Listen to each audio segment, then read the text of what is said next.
शहरातील दोन बडे सराफ व्यापारी, एक वकील तसेच एका बांधकाम व्यावसायिकावर बुधवारी सकाळी केंद्रीय आयकर विभागाच्या पथकानं छापा टाकला।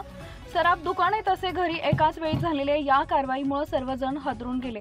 रात्री उशिरापर्यंत आयकर विभागाचे अधिकारी तपासणी करत होते। या तपासणीत आयकर विभागाच्या हाती काय लागले याचा तपशील मिळू शकला नाही। शहरातील सराफ बाजारातील सर्वात मोठ्या सराफ व्यावसायिकाच्या दोन्ही दुकानांवर तसेच टिळक चौक येथील घरावर आयकर विभागानं छापा मारला।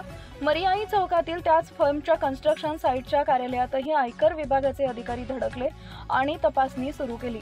सराफा बाजारातील सर्वात मोठी मनी लॉन्ड्रिंगचा व्यवसाय करणाऱ्या व्यावसायिकांची सराफ कट्ट्यातील दोन दुकानं, जुने विठ्ठल मंदिर येथील दुकान, घर तसेच नवी पेठेतील घरावर आयकर विभागानं छापा मारला। शहरातील गांधीनगर परिसरातील नावाजलेल्या मंगल कार्यालयाचे मालक, बांधकाम व्यावसायिकांच्या कार्यालयावर तसेच घरावर आयकर विभागानं छापा टाकला।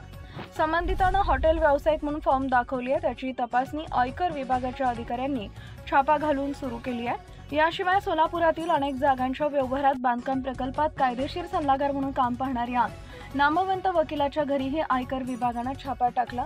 यामुळे सर्वांची दुकानं, कार्यालय तसेच घरांची तपासणी रात्री उशिरापर्यंत सुरू होती। या धाडीत आयकर विभागाच्या हाती काय लागले याची माहिती मिळू शकली नाही।